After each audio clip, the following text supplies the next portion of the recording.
am happy you want to meditate.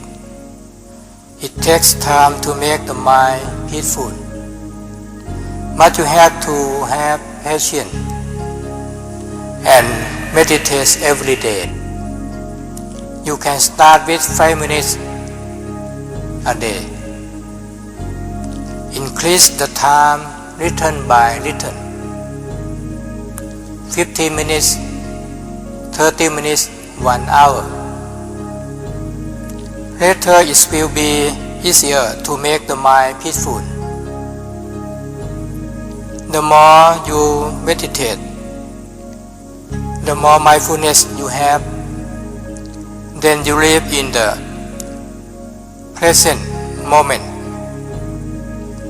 You must have mindfulness all the time.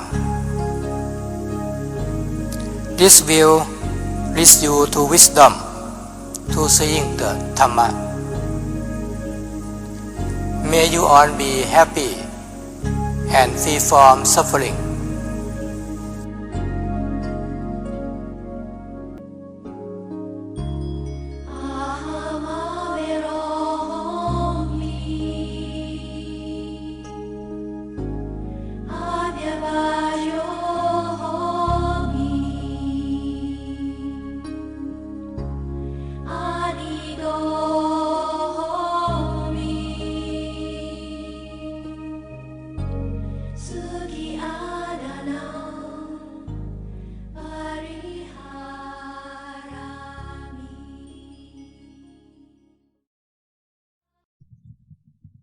Very difficult for our visiting teachers to come over here, so when they do, you should make the best of your opportunity to hear some Dhamma.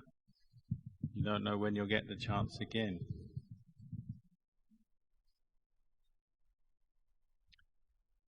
So I give my blessing to you all today. You've all come here out of faith in the Buddha Sasana, the Buddhist religion. And you've all come here together to help build and establish this monastery, Buddha Bodhivana Monastery. Tomorrow we will have the ceremony for the installation of the nimitta or marker stones for the Sima boundary. This is considered to be the completion of this building, this Ubosada Hall. And because the Ubosada Hall and the function of the hall lies at the heart of the monastery, we can say it's like the time where we complete the monastery by building this Ubosada Hall and establishing the Sima. It's that important. This is because it's a place for Sangha Kamma, meaning a place where the monks can perform their transactions and meetings in an appropriate and correct way according to their discipline. We also have come together to practice the Dhamma, to practice meditation and to hear the teachings. Here we're fortunate that we have Venerable Ajahn Anan as the abbot and teacher who can help to lead and guide us in our practice as we endeavour to develop our minds and our spiritual practice. To do this, we follow the Buddhist teachings. We base our practice on the practice of dana, generosity, sila, virtue, and bhavana, mental development or meditation. We also learn to develop kindness and compassion to help overcome our anger. And we have to develop insight, wisdom, to help us to see through and abandon our attachments, which are the cause of our suffering. If we are able to abandon any amount of greed, anger or delusion from our mind, this will be a cause for a coolness and a peace to arise in our minds. We can say that it's the place where the Buddha arises within us. To do this, we have to develop what we call Pavanamaya Panya. This is the wisdom or the insight that arises from the peaceful mind, the clarity that comes through the peaceful, still mind in meditation. It's this kind of wisdom that is the cause for the end of the mental defilements And it's the aim of all of us as Buddhists following the Buddhist path to develop this. The Lord Buddha himself overcame his own mental defilements and liberated himself from them to reach the end of suffering. Not only that, he was able to explain the Dhamma very well to others in great detail and in appropriate ways for other people to understand. The Buddha taught that all rupa, material things, and all nama, mental things, are impermanent, unsatisfactory, and without an owner. They're not self. As long as we don't see that truth, then we'll tend to attach to them. We'll attach to mental things, physical things. If we attach to physical things, say this body, it means we seek this body and look at it as a source of happiness, and we seek pleasure and happiness from this body. But when we do that, we're not seeing the other side, that it's also impermanent, it's unsatisfactory, and it's without a self, it's ownerless. We don't see that because of delusion and ignorance covering over the mind. So this is why we come to practice bhavana, or mental development, to develop the stillness, the peace and the calm that comes from when we focus our mind on an object of meditation. We might focus our awareness on the breathing, for instance, the sensation of the in and out breath. Or we might recite quietly the word Buddho. Or we might do it together. With the in-breath we recite Bud, with the out-breath we recite To. By concentrating the mind in this way on a meditation object, the mind can settle down and become peaceful. When it's peaceful like this, it abandons its thoughts about the past, and things that have gone by, and the future, and all the planning and possibilities that the mind throws up about the future. Even though we have various duties in life towards our family, we have jobs and so on, it's still important for us to find the time to do this practice, to practice developing meditation, developing mindfulness. And the way the Buddha had us practice mindfulness was to develop mindful awareness in each posture, in each activity that we perform. That means we develop that awareness that we know what we're doing from moment to moment. We know what we're doing, we understand why we're doing it, what we're doing, what's the purpose. This is what we call the practice of satipatthana, as taught by the Lord Buddha. When we practice satipatthana, or the practice of mindfulness, we're directing our mind to recollect, or be mindful of the body, of feelings, the mind itself, and of dhammas, the objects of the mind. We develop this mindful awareness in every posture, and the more we develop this, the more we will experience peace and stillness. Sometimes the continuous practice of mindfulness in this way will allow different kinds of insight to arise, what we call sappava dhamma, just insight into the true nature of reality. We might experience insight into this body, seeing it walking along. We have the sense that there is no real self in charge of this body or owning this body. We'll see the body, our own body, moving around, but there's a sense as if there's no one there, there's no one home. Sometimes you might see this body as made up of just the four elements: the earth element, the air element, the heat element, and water element. And again, just seeing the lack of self in that, seeing that there's just a body made up of these four natural elements with no real being in ownership of that.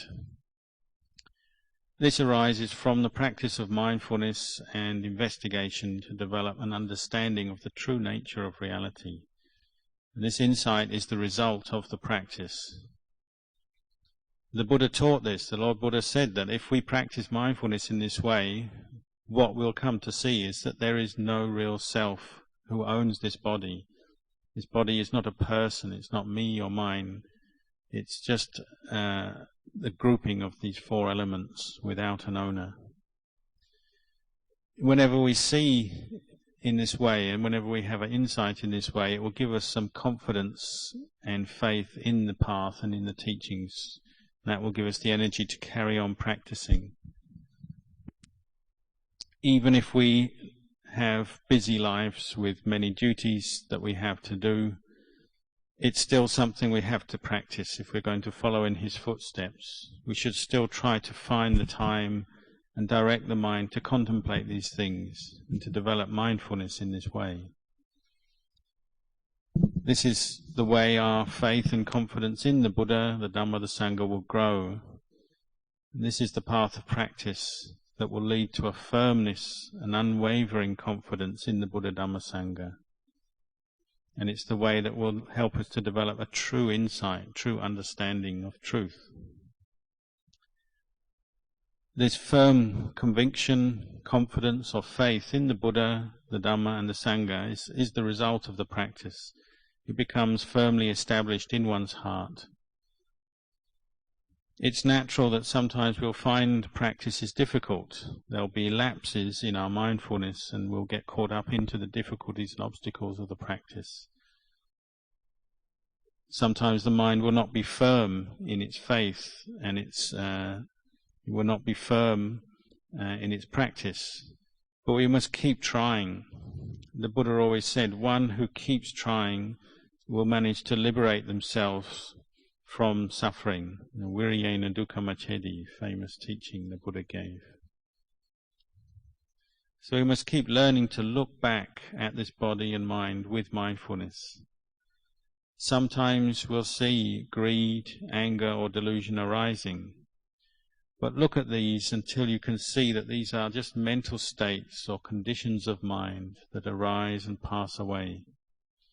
If we learn to watch over our minds like this, we'll see that all mental states that arise, they must pass away.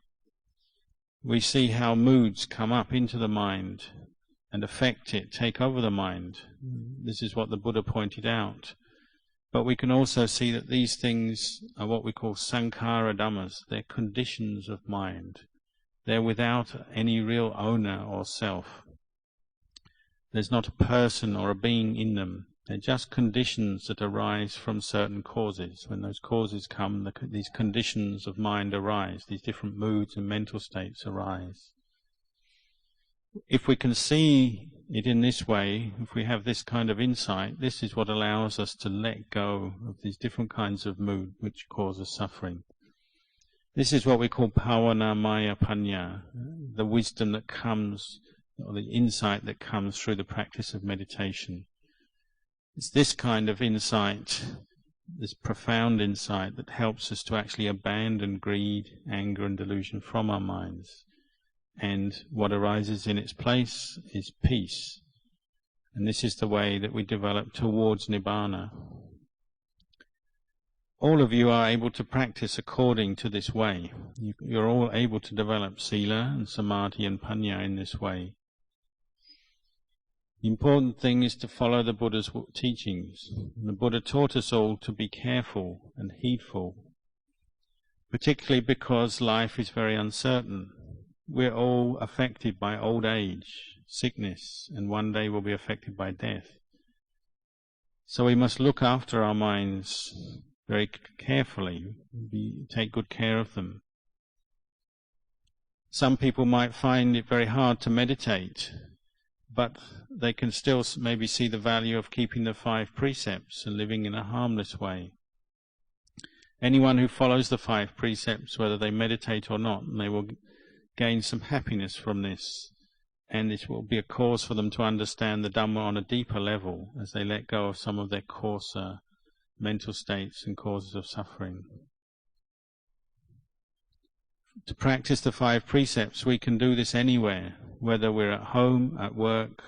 Even if we don't have time to go to the monastery or the temple, we can still practice them. With your jobs, you must try to practice sammajiva, a right livelihood, meaning the work you do and the money you earn it in a way that doesn't exploit others, harm others. If we practice in this way, trying to keep the precepts, follow right livelihood, and develop mindfulness, we say we're developing the internal samana, the one who's peaceful, or the internal monk or nun within us. One who has this sense of the internal monk or nun in them, they have an understanding of the meaning of the word enough. They understand that they have enough. They have this sense of contentment and harmlessness, because they have this inner satisfaction and peace. They have this sense of enough. They don't need to bother anybody else or harm anybody else. When we ordain new monks in this hall, this is ordination that takes place on the external level, the conventional level. But as we practice the Dhamma, we're learning to develop the monk or nun on the internal level. That means we practice developing insight in this way until the mind can let go of its greed and anger and delusion.